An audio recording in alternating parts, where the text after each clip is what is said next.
தலைப்பு செய்திகளை தெரிந்து கொள்ள பிரபாஸ் கதம்பம் சேனலை சப்ஸ்கிரைப் பண்ணி பெல் ஐகானையும் கிளிக் பண்ணிக்கோங்க. ஆம்ஸ்ட்ராங் கொலை குற்றவாளிகளுக்கு உரிய தண்டனை பெற்றுத்தரப்படும் என முதலமைச்சர் மு.க. ஸ்டாலின் தெரிவித்துள்ளார். கரூர் முதன்மை மாவட்ட அமர்வு நீதிமன்றத்தில் அதிமுக முன்னாள் அமைச்சர் எம்.ஆர். விஜயபாஸ்கர் முன்ஜாமீன் மனு இரண்டாவது முறையாக தள்ளுபடி செய்யப்பட்டது. அதிமுக ஆட்சி காலத்தில் 2 மாதங்கள் தோரம்பருப்பு மற்றும் பாமாயில் யாருக்கும் வழங்காமல் இருந்ததை எண்ணி பார்க்காமல் வீண் பழி சுமத்தும் எடப்பாடி பழனிசாமி என அமைச்சர் சக்கரபாணி பதிலடி கொடுத்துள்ளார்.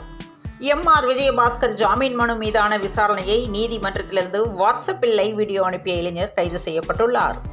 விக்கிரவாண்டி இடைத்தேர்தல் காரணமாக 8ஆம் தேதி மாலை 6 மணிக்கு மேல் வெளியாட்கள் வெளியேற உத்தரவிடப்பட்டுள்ளது. படுகொலை செய்யப்பட்ட ஆம்ஸ்ட்ராங்கின் ஆதரவாளர்கள் சாலை மறியலில் ஈடுபட்டதால் ராஜீவ்காந்தி மருத்துவமனை முன்புள்ள பூந்தமல்லி 4 முனை சாலை முடங்கியது. குரங்குகளே இல்லாத ராமநாதபுரத்திற்கு திடீரென ஜோடி குரங்குகள் என்ட்ரி கொடுத்ததால் அந்த பகுதியில் இருந்தவர்கள் குரங்குகளை பார்த்து ரசித்தனர். ஆந்திராவிலிருந்து மணல் எடுத்து வர அனுமதி பெற்று தர வேண்டும் என லாரி உரிமையாளர்கள் தமிழக முதல்வர் மு.க. ஸ்டாலினுக்கு கோரிக்கை விடுத்துள்ளனர். ஆம்ஸ்ட்ராங் மறைவு பட்டியலின மக்களுக்கு பேரிழப்பு என கமலஹாசன் பேசியுள்ளார். சட்டப்பள்ளி மாணவர்கள் தாக்குதலில் ஈடுபட்டால் நிரந்தர நீக்கம் செய்யப்படும் என பல்கலைக்கழகம் எச்சரிக்கை விடுத்துள்ளது. ஆம்ஸ்ட்ராங்கின் கொலை அதிர்ச்சி அளிப்பதாக ராகுல் காந்தி தெரிவித்துள்ளார்.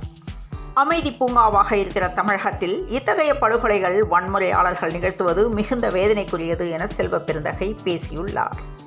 அந்தியூர் ஈரோடு மாவட்டம் அருகே கடவுள் என்று கூறிக்கொண்டு பெருமாள் சிலை மீது ஏறி அமர்ந்து அபிஷேகம் செய்து கொள்ளும் நபரால் பரபரப்பு ஏற்பட்டுள்ளது. சென்னை ராஜீவ்காந்தி மருத்துவமனையில் வைக்கப்பட்டுள்ள ஆம்ஸ்ட்ராங் உடலுக்கு விடுதலை சிறுத்தைகள் கட்சி தலைவர் திருமாவளவன் அஞ்சலி செலுத்திய நிலையில் உண்மையான குற்றவாளிகளை கைது செய்ய வேண்டும் என திருமாவளவன் தெரிவித்துள்ளார். புதிய குற்றவியல் சட்டங்களை திரும்பப் பெற வலியுறுத்தி திமுக உண்ணாவிரத போராட்டத்தில் ஈடுபட்டனர். தமிழகத்தில் கொள்ளை சாதாரணமாகிவிட்டதாக அண்ணாமலை தெரிவித்துள்ளார். அரசு பள்ளிகளில் உடற்கல்வி ஆசிரியர்கள் பணியிடங்கள் குறைக்கப்பட்டுள்ளதாக அன்புமணி கண்டனம் தெரிவித்துள்ளார்.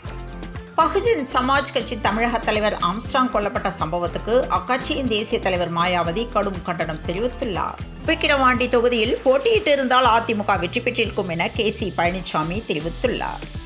அதிமுகவை தொடர்ந்து விமர்சித்தால் என அண்ணாமலைக்கு ஆர்.பி. உதயகுமார் எச்சரிக்கை விடுத்துள்ளார். பி.எஸ்.பி. மாநில தலைவர் ஆம்ஸ்ட்ராங் உடலுக்கு இன்று இறுதி ஊர்வலம் நடைபெறவுள்ளது. ஆம்ஸ்ட்ராங் மரணம் அரசியல் தளத்தில் மிகப்பெரிய பேரிழப்பு என சென்னை திமுக இளைஞரணி செயலாளர் அமைச்சர் உதயநிதி ஸ்டாலின் தெரிவித்துள்ளார். சமூக நீதிக்கு செய்த துரோகத்திற்கு திமுக அரசு மன்னிப்பு கோர வேண்டும் என ராமதாஸ் தெரிவித்துள்ளார். ஆம்ஸ்ட்ராங்கிற்கு பாக்ஸிங் தெரியும் என்பதால் அறிவாளால் கொல்ல முடியவில்லை எனில் நாட்டு வெடிகுண்டு வீச திட்டமிட்டிருந்ததாக விசாரணையில் கொலையாளிகள் பகீர் வாக்குமூலம் அளித்துள்ளனர். ஆம்ஸ்ட்ராங் படுகொலையில் அரசியல் பின்னணி இருப்பதாக தெரியவில்லை என்று சென்னை காவல் ஆணையர் தெரிவித்துள்ளார். மெட்ரோ ரயில் பணி காரணமாக பெரம்பூரில் போக்குவரத்து மாற்றம் செய்யப்பட்டுள்ளது. திருக்கோவிலூரில் இன்று அதிகாலை மின்மாற்றி வெடித்ததில் தீப்பிடித்து தெருவோர கடைகள் தீயில் நாசமானது. பிறந்த நாளன்று பழிக்கு பழி என ஆம்ஸ்ட்ராங்கை கொன்றுவிட்டு கத்தியை ஆற்காடு சுரேஷ் உருவப்படத்தில் கும்பல் வைத்துள்ளது. 2026 தமிழ்நாட்டின் சட்டமன்றத்திலும் செங்கோல் வைக்கப்படும் என எல். முருகன் தெரிவித்துள்ளார். ஆம்ஸ்ட்ராங் கொலை வழக்கை சிபிஐக்கு மாற்ற வேண்டும் என பிரேமலதா விஜயகாந்த் பேசியுள்ளார். பாரம்பரிய தற்காப்பு கலைகளின் தாயகம் இந்தியா என கவர்னர் ஆர்.என். ரவி தெரிவித்துள்ளார். ஆம்ஸ்ட்ராங் கொலை வழக்கில் மேலும் 3 பேர் கைது செய்யப்பட்டுள்ளனர். PM கிசான் திட்டத்தில் விவசாயிகளை இணைப்பதில் தமிழக அரசு அலட்சியமாக இருந்துவிட்டதாக அண்ணாமலை குற்றம் சாட்டியுள்ளார். T20 போட்டியில் இந்திய அணியை 13 ரன்கள் வித்தியாசத்தில் ஜிம்பாப்வே வீழ்த்தியுள்ளது. T20 கிரிக்கெட் வரலாற்றில் இந்தியாவுக்கு எதிராக மாபெரும் சாதனை படைத்தது ஜிம்பாப்வே. TNPL கடைசி ஓவரில் ஹாட்ரிக் சிக்ஸர் விளாசி மதுரை த்ரில் வெற்றி பெற்றது. சென்னையில் இன்று 22 கேரட் ஆபரண தங்கத்தின் விலை சவரனுக்கு ரூபாய் 54,560 ரூபாய்க்கும் கிராம் ஒன்றுக்கு 6,820 ரூபாய்க்கும் விற்பனையாக உள்ளது.